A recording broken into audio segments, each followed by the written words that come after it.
大家好，我是小林，今天和大家说一个关于隐形能力的都市传说。20世纪最牛的科学家爱因斯坦、天才物理学家尼古拉特斯拉以及冯诺依曼都参与其中。1943年10月28日，美国海军研究局做了一项秘密实验，试图让军舰实现战斗时的隐身效果，以此躲避敌军的雷达。他们选中了一艘正在费城船坞的维修驱逐舰艾尔德里奇号。傍晚时分，在一层朦胧的绿光中，它逐渐消失。诡异的是，同一时间，它又在479公里以外的诺福克码头突然出现。隐形效果短暂实现之后，又实现了传说中的空中转移。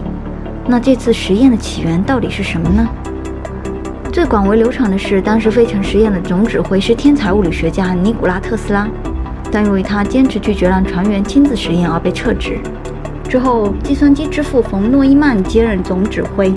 他迫于军方的压力才进行了这项实验。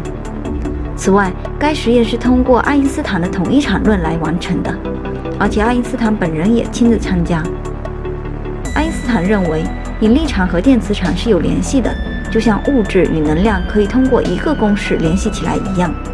尽管爱因斯坦还没有研究出引力场与电磁场之间具体有什么联系，但是费城实验已经证明了这两种场之间有联系是肯定的。整个实验设计则采用了特斯拉的想法，在船体的两头围绕船体各绕上巨大厚重的线圈，线圈的缠绕方向是有特定顺序的。通电后所产生的电磁场非常强大，达到弯曲船体周围的时空的目的。据说在不可见场的作用下，有些船员被冻僵，要6个月才能解冻；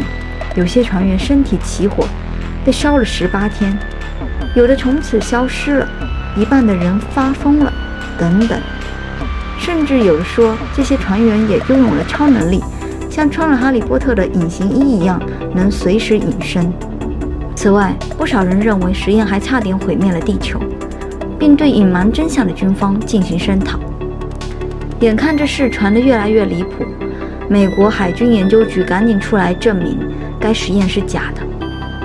为了应对询问，他们还特地整理了事实的资料，公布了行船日志，提到艾尔德里奇号驱逐舰在1943年10月23日那天压根就不在费城，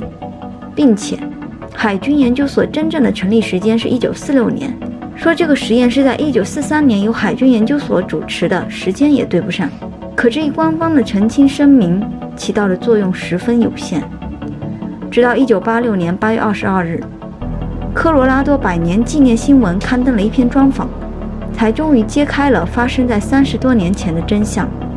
这位专访的对象正是当时事件的爆料者阿兰，他声称自己曾经是船员，也是当时的目击者之一。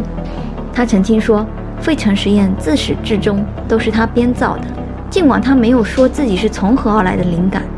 但后来研究人员找到了解释。原来在2战期间，美国海军在费城确实有从事所谓的隐身实验，不是为了完全隐形，而是为了让敌军的磁性水雷检测不到军舰。它所采用的是一种叫做消磁的技术，就是当磁化后的材料受到外来能量的影响，改变方向使磁性消失的技术。比如绝大多数的银行卡都是磁卡，其背面的磁条上均匀分布着许多铁磁性物质的小颗粒，这些小颗粒就好比一根根小指南针，但它们的方向杂乱无序时，磁条不表现出磁性，但当它们的方向全都一致的时候，就会表现出磁性。当银行卡靠近一个强磁场，比如磁铁的时候，其原本存储的信息就会被改写，从而失去信息。这个过程就是所谓的消磁了。然而，阿兰的澄清并没有让这个都市传说真正消失，他前后矛盾的说辞反而衍生出更多阴谋论猜想。以他为题材的影视作品也频频出现。你觉得费城实验真的存在吗？欢迎留言告诉我你的想法哦。用知识解释生活，我是小林，记得关注我哦。